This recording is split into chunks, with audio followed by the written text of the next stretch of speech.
Greetings, Keishlings. Keishan Prime here with my review of One Piece Chapter 904, Commanders of the Revolutionary Army. I'm going to do things a little bit differently this week. I guess you could call it Tekken style, or Tekking style a little bit. But I have the chapter in front of me. I'm going to try and condense things as best I can. But anyway, starts off cover story. You got Orlumbus. He's resigning to his angry king, and he even threw the resignation letter. Orlumbus has a new king, a pirate king. But anyway, chapter starts off proper. We're in the Kamabaka Kingdom, and yeah, I just now realized this. There is a Okama Sea Dragon or something there in the corner. Okay. But this is the new headquarters of the Revolutionary Army because of the attack on Baltigo. We see Ivankov, who I was drawing a blank on his name. I'm sorry during my reaction. But he's like, oh, that Luffy boy, or that Straw Hat boy. It's like, he's a fine man, expected given his bloodline.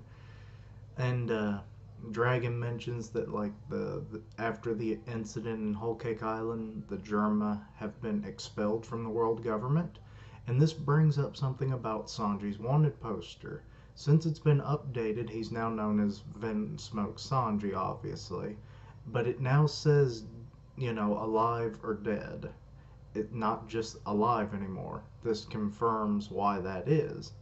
They're no longer royalty, so they have no protection. But then he started asking, where are the other commanders and crap? It's like, we're having a meeting.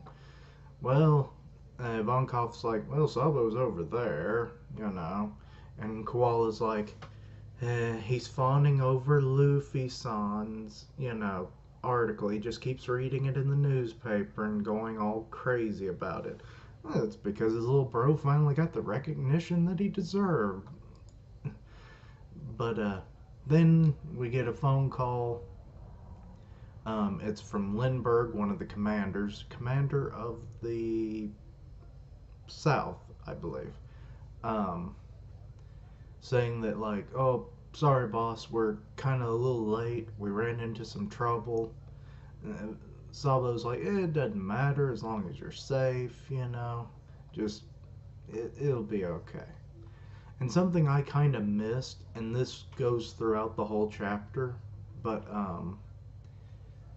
is that we see the Okama citizens, and they're fawning over two of the commanders, Morley and Betty. They don't mention Limburg or Kurisu, but there might be a reason for that. They might be Okamas themselves, and then, they're Okama heroes, basically. But because Morley has, some feminine traits about him, even though he's obviously masculine in design, so he's a man. He freaking bare-chested. But and then Betty physically looks like a woman, but is addressed more in a masculine tone, and given her regular demeanor, she's very commandeering. So so yeah, I kind of wonder if they're Okamas, or they've been manipulated. Their genders have been swapped or something. More so with Betty, but who knows? But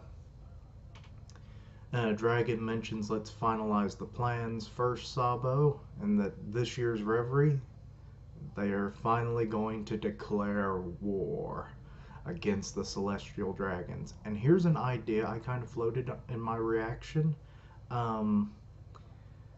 Okay, the Will of D, they seem to have this connection with the Celestial Dragons and everything. What if the Will of D means Dragon Slayer? Because remember, they were always known as the World Nobles, but then about halfway through the series, they started calling them Celestial Dragons part of the time. And then Will of D, it's like, why is there a connection? I'm sorry, my lip is just itchy today. But I'm wondering if it's because they're Dragon Slayers. They will take down this oppressive form of government. Anyway, we go over to the Lucia Shia kingdom where Peachbeard, which I almost predicted the naming of him, it's a name granted to him by Blackbeard, so I'm guessing some members of his crew have a beard name. Could Greenbull be portraying as Greenbeard? Dun dun dun. Twilight Zone. But anyway, so yeah, they're just kind of randomly attacking. Peachbeard doesn't have much of a bounty, only 52 million. I mean, that's so low nowadays. Who even cares? You know, he's a scrub. But yeah, he's got Blackbeard's flag, and he's attacking this undefended kingdom because the king and his elite soldiers are gone. So it's, they're pillaging the town and such. And this one girl who never gets named, which it was I found out on Twitter might be something from a cover story. Um, which, given that the Lucia kingdom has been mentioned before, past last chapter, um, maybe there's a connection there. I mean, Oda doesn't necessarily draw things for no particular reason if he's not going to use them again, so he likes using his assets. Um, but this girl, she like pleads to Peachbeard. It's like, please, we're so poor. Don't take what we, barely have now. It's like we have to pay the, um, what do they call it? The offering for the referee. And it's like, it takes everything we have just to do that. We barely survive. And Peachbeard's like, money to the celestial dragons? Let's take it. Find it, men. Well, she gets like backhanded by him. She gets sent into I'm on Betty, and she had like commanded Morley to start his assault. He comes out of the ground with a trident harpoon kind of thing, and don't know what his devil fruit power is, but it's kind of cool. It's mentioned to be somewhat like clay because of how the earth just kind of molds, and he can easily manipulate it. And this is when we kind of get like where his personality of where he might be an Okama to some extent or whatever, is that like he thought when people were like, what is this giant doing? Where did he come from? And then he just thought they were all like having a crush on him, which was funny. And then he just like kind of forks the ground and then starts just molding it as like a tidal wave of earth. But and some of the citizens are like, do giants live underground? Is he marine? What's going on here? But and then some people are like, oh, or Peachbeard, I think it was who said it, was like, it has to be a devil fruit, right? And leading into Betty, why I can't ever get her name. It's not stuck in my head yet. It's too normal of a name, I guess. She starts like calling the citizens trash. This leads into what her devil fruit is, where she'll kind of she gives a pep talk and it invigorates people to draw out the inner strength that they have. Up on a rooftop, we have Lindbergh and Kurisu. And at first, I thought those were like shadow foxes or something coming off of Kurisu's like boa coat. I guess you could, whatever, his fluffy coat. And yeah, Lindbergh is apparently a mink, maybe a cat. I've heard kind of floating there. And I didn't even know he had a jetpack at first. That, second reads are important.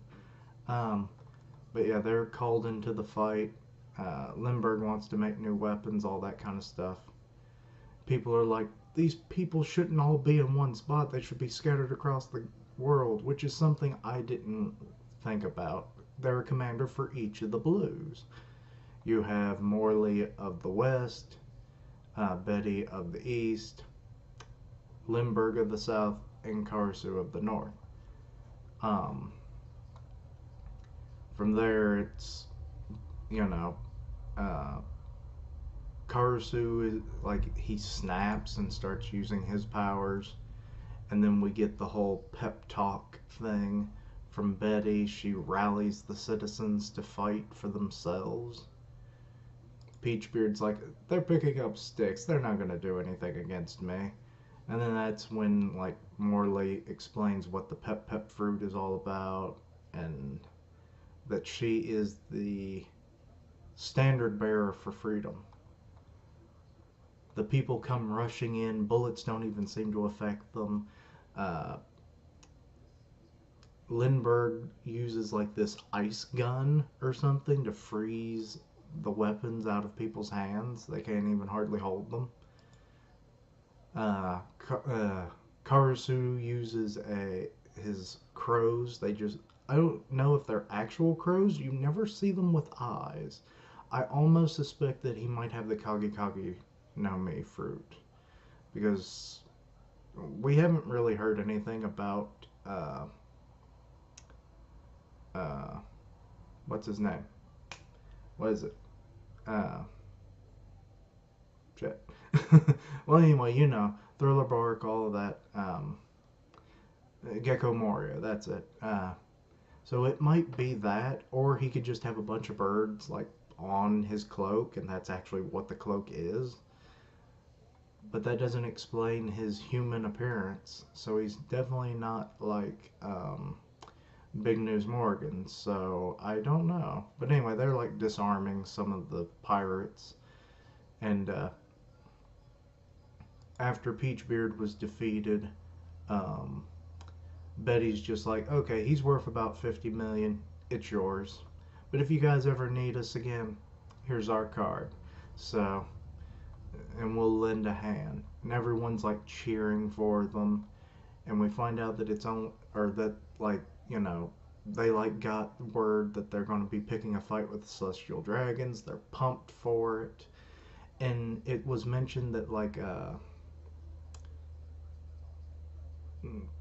Kurisu was not like had a speaker on, so I don't know if he's a mute or something.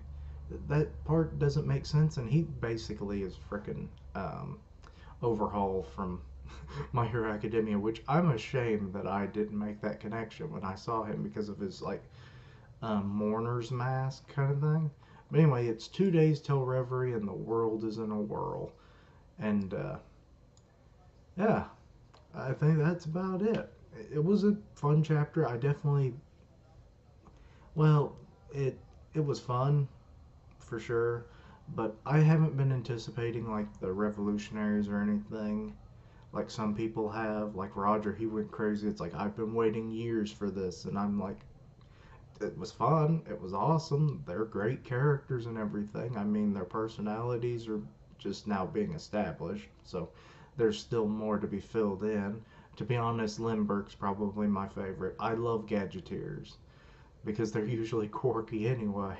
But I just I haven't anticipated them, so I obviously didn't have as big of a reaction for their appearance, though how grand it was.